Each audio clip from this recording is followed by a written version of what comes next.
Namaste, welcome to Edu9 Career Guidance, Josh Innovations Private Limited, Edu9 Overseas Consultancy.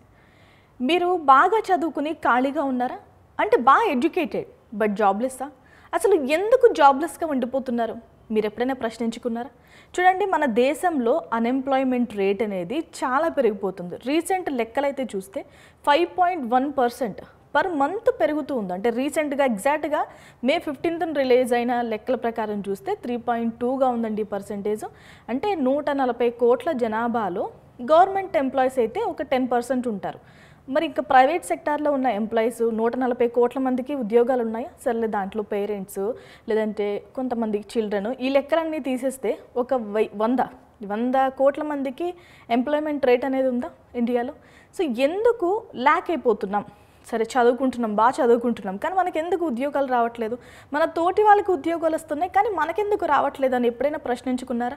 ఖచ్చితంగా ప్రశ్నించుకుంటే సమాధానం కూడా దొరుకుతుంది. మనం మారుతున్న రోజులు, మారుతున్న టెక్నాలజీ అన్నీ మారుతున్నాయి. సో మనం కూడా మారాలి. అసలు ఏం మార్చుకుంటే మనకు ఉద్యోగం వచ్చే అవకాశం ఉందో చూద్దామా? అసలు రీసెంట్ లెక్కల్లో ఇంకొక వాస్తవం చెప్పనా? చదువుకున్న వాళ్ళు 9 రెట్లు ఎక్కువగా అన్ఎంప్లాయీస్గా ఉండిపోతున్నారు చదువుకొని వాళ్లతో పోలిస్తే. ఇది ఎంత భయంకరమైన విషయం తెలుసా? 29% అన్ఎంప్లాయీ రేట్ అనేది ఉంది చదువుకున్న వాళ్ళలో. 3.4% అనేది చదువుకొని వాళ్ళు అన్ఎంప్లాయీస్గా ఉండిపోతున్నారు. సో ఎంత వ్యత్యాసం ఉందో అర్థమవుతుందా? చదువుకుని కూడా ఉద్యోగాలు లేకుండా ఖాళీగా ఉండిపోవాల్సిన పరిస్థితి ఏర్పడింది. ఎందుకంటే ల్యాక్ ఆఫ్ స్కిల్స్.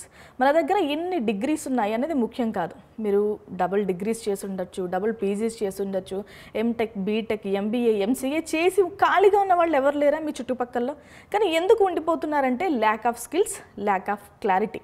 సరే, మీరు ఏదో చెప్తున్నారు కానీ మీ మాటతో నేను ఏకీభవించను అనే వాళ్ళు కూడా ఉంటారు. ఎందుకంటే వాళ్ళు చాలా కష్టపడి చదువుకున్నారు, కష్టపడి డిగ్రీస్ సంపాదించారు, కష్టపడి ఎగ్జామ్స్ కూడా ప్రిపేర్ అవుతూ ఉంటారు. సో లక్ ఫేవర్ చేయకో లేదంటే వేరే కారణాల వల్ల, ఫైనాన్షియల్ సిచ్యువేషన్స్ వల్ల వాళ్ళు జాబ్ లేకుండా ఉండిపోయి ఉండొచ్చు. ఇవన్నీ వదిలేసేయండి, గతం గతహ. కానీ ఇప్పుడేం చెయ్యాలి? ఇప్పటికిప్పుడు ఒక బిజినెస్ చేసేద్దామా, లేదంటే వేరే ఎగ్జామ్కి ప్రిపేర్ అయిపోదామా, లేదంటే ఎవరిదైనా రిఫరెన్స్ తీసుకుని జాబ్లో జాయిన్ అయిపోదామా అనేది కాకుండా ఏం నేర్చుకుందాం?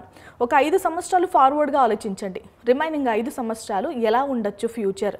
సో దానికి తగ్గ కోర్సు నేనే ఇప్పుడు ఏం నేర్చుకోవాలి అనే దానిపైన ఫోకస్ చేయండి. ఇప్పుడు చూడండి, ఆర్టిఫిషియల్ ఇంటెలిజెన్స్ అనేది చాలా బూమ్. అంతకుముందు ఏముండేది మీ అందరికీ గుర్తుంది కదా? సరే, చిన్నప్పటి నుంచి లేదంటే మీరు బీటెక్ చదువుకున్నప్పటి నుంచి C++, జావా, సో ఇవి ఎక్కువగా వినిపించాయి. కానీ ఇప్పుడు అందరూ ఆర్టిఫిషియల్ ఇంటెలిజెన్స్ అంటున్నారు, డేటా సైన్స్ అంటున్నారు, సైబర్ సెక్యూరిటీ అంటున్నారు. నెక్స్ట్ ఏం రావచ్చు? దానికి ఆలోచించడానికంటే ముందు ఇంకొక చేయాల్సిన పని ఏంటంటే, ఇవన్నీ మనం అడాప్ట్ చేసుకున్నామా? ఇవి నేర్చుకోవడానికి మనం సిద్ధంగా ఉన్నామా? డిగ్రీ చేసిన వాళ్ళు కూడా ఆర్టిఫిషియల్ ఇంటెలిజెన్స్ నేర్చుకోవచ్చు. ఈవెన్ ఇంటర్ చదువుకున్న వాళ్ళు కూడా నేర్చుకోవచ్చు, 10th అయిన వాళ్ళు కూడా నేర్చుకోవచ్చు.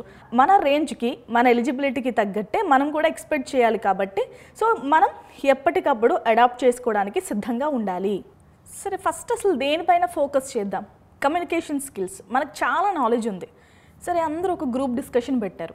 మనం ఫస్ట్ ఇంటర్వ్యూస్కి వెళ్ళినప్పుడు చేస్తూ ఉంటాం కాబట్టి ఒక జామ్ సెషన్ నడుస్తుంది, మనం మాట్లాడాలి. ఈవెన్ మనం డైలీ యూజ్ చేసే ఫోన్ గురించే చెప్పమన్నారు. మీకు ఫోన్ గురించి, దాని పుట్టు పూర్వోత్తరాలు అన్నీ తెలుసు, కానీ చెప్పలేకపోతే మీకు ఎంత తెలిసినా వేస్ట్ కదా. సో ఫస్ట్ బిల్డ్ చేసుకోవాల్సింది కమ్యూనికేషన్ స్కిల్స్. సో దానిపైన మొదటగా మీరు ఫోకస్ చేయండి. నెక్స్ట్ దేనిపైన ఫోకస్ చేయాలి? ఒక 10 మంది, ఫర్ ఎగ్జాంపుల్ చెప్తున్నాను, ఒక 10 రెడ్ రోజెస్ ఉన్నాయి. 10 రెడ్ రోజెస్ ఒకేలా ఉంటాయి, కానీ మధ్యలో ఒక వైట్ రోజ్ పెడితే ఆ వైట్ రోజ్ అనేది ఎప్పుడూ స్పెషల్గా కనిపిస్తోంది. ఫర్ ఎగ్జాంపుల్గా చెప్పాను. సో మనం కూడా అంతే, 10 మంది ఎంప్లాయీస్ ఉంటారు, 20 మంది ఎంప్లాయీస్ ఉంటారు, కానీ వాళ్ళందరిలో మనం స్పెషల్ ఎలా అవుతాం? స్పెషల్ స్కిల్స్ ఉండాలి, లేదంటే అట్రాక్టివ్గా మాట్లాడగలగాలి. అంటే కమ్యూనికేషన్ స్కిల్స్ ఉండాలి, ప్రాబ్లమ్ సాల్వింగ్ ఉండాలి, క్రిటికల్ థింకింగ్ కూడా ఉండాలి. సో ఇవి ఇప్పటికెప్పుడు ఎలా అడాప్ట్ చేసేసుకుంటాము అంటే, అడాప్ట్ చేసుకోవడం అనేది కష్టం, దీన్ని బిల్డ్ చేసుకోవాలి. సో ఏదైనా ప్రాబ్లం వచ్చిందంటే 4 రకాలుగా ఎలా ఆలోచించవచ్చు, ఒక విషయం చెప్పాలి అంటే ఎలా చెప్పచ్చు, దీనిపైన ఫోకస్ చేసినా కూడా మనకి వాల్యూ అనేది ఖచ్చితంగా పెరుగుతుంది. మనకి టెక్నికల్ పరంగా, జాబ్ పరంగా ఇంకేం కావాలి అంటే ఖచ్చితంగా ఇండస్ట్రీ అవేర్నెస్ అనేది కావాలి. ఇప్పుడు ఎగ్జాంపుల్గా చెప్తున్నా, ఇది కూడా స్టాక్ మార్కెట్లో ఒక ఎక్స్పర్ట్ ఉన్నారండి. ఫర్ ఎగ్జాంపుల్ మీరే స్టాక్ మార్కెట్ చేస్తూ ఉంటారు. ఈ రోజు ఎలా ఉంది, ఎలా ఓపెన్ అయింది మార్కెట్, ఎలా క్లోజ్ అవుతుంది, ఇవన్నీ చెక్ చేస్తూ ఉంటారు కదా. మరి ఐటీ ఎంప్లాయీస్ కూడా అంతే కదా. అంటే అసలు ఐటీ ఎంప్లాయీస్ ఎలా మారుతుంది, టెక్నాలజీస్ ఏం వస్తున్నాయి, ఏ కంట్రీ ఏం క్రియేట్ చేస్తుంది, ఇవన్నీ తెలుసుకోవాల్సిన అవసరం ఉంది, అడాప్ట్ చేసుకోవాల్సిన అవసరం ఉంది, అవసరమైతే నేర్చుకోవాల్సిన అవసరం ఉంది. సో మనం ఎప్పటికప్పుడు నేర్చుకుంటూనే ఉండాలి. అసలు అన్ఎంప్లాయ్మెంట్కి కారణం ఎవరు అంటే మీరు ఎవరిని ఫస్ట్ బ్లేమ్ చేస్తారు? మిమ్మల్ని మీరు బ్లేమ్ చేసుకోవడానికంటే ముందు నేను మీ కాలేజెస్ని బ్లేమ్ చేస్తాను. ఎందుకంటే చాలా కాలేజెస్ అనేవి ప్లేస్మెంట్స్ని క్రియేట్ చేయడంలో చాలా ఫెయిల్ అవుతున్నాయి. ఏవో డమ్మీ కాలేజ్ తీసుకొస్తారు, ప్లేస్మెంట్స్ అంటారు, లేదంటే జాబ్ మేళా అంటారు. మనకి వాళ్ళు ఆఫర్ లెటర్ ఇచ్చిన తర్వాత కూడా డబ్బులు పే చేయండి అని మోసం చేసిన ఇన్స్టిట్యూట్స్ కూడా ఉంటాయి. సో మంచి కాలేజ్లో ప్లేస్మెంట్స్లో మంచి రికార్డు ఉన్న కాలేజీని మీరు సెలెక్ట్ చేసుకోండి. ఎందుకు చెప్తున్నాను అంటే ఇప్పుడు డబ్బులు ఖర్చు పెడతాం, ఒక 10 లక్షలు 20 లక్షల స్తోమత బట్టి ఒక ₹1,00,00,000 వరకు చదువుకి ఖర్చు పెడతాం. రిటర్న్ ఆన్ ఇన్వెస్ట్మెంట్ రాకపోతే తర్వాత మీరు అన్ఎంప్లాయ్మెంట్గా ఉంటే ఏంటి లాభం? నేను ఫైనల్గా చెప్పాలనుకుంటుంది ఏంటి అంటే మీ డిగ్రీస్ని వేస్ట్ పేపర్స్గా మాత్రం క్రియేట్ చేయకండి. వాటికి ఒక వాల్యూ తీసుకురండి. ఆ వాల్యూ తీసుకురావాలంటే ఖచ్చితంగా ఇప్పటికే మీ వయసు ఎంతైనా కానివ్వండి, అసలు లెక్కలు చూస్తుంటే 15 వయసు నుంచి 35 సంవత్సరాల మధ్యలో ఉన్న వ్యక్తులే 83% అన్ఎంప్లాయ్మెంట్గా ఉంటున్నారంట. అంటే నేర్చుకోవడానికి ఇష్టపడట్లేదో లేదంటే గివప్ చేసేసారో ఏమో కారణాలు అయితే తెలియదు, కానీ ఇప్పటి నుంచి మాత్రం ఏదో ఒక స్కిల్ అయితే నేర్చుకోవడానికి ట్రై చేయండి. అది చిన్నదా పెద్దదా, చదువుకు సంబంధించింది కాదా అన్నది ప్రయారిటీ కాదు. మీకు మీరు గుర్తింపు తెచ్చుకోవాలి. మనం చూస్తాం చాలా ప్రాజెక్ట్స్ సొంతంగా చేస్తూ ఉంటారు. అంటే చెట్లు ఎక్కడానికి టెక్నాలజీ కనిపెడుతూ ఉంటారు, రకరకాల టెక్నాలజీస్ అయితే చూస్తూ ఉంటాం.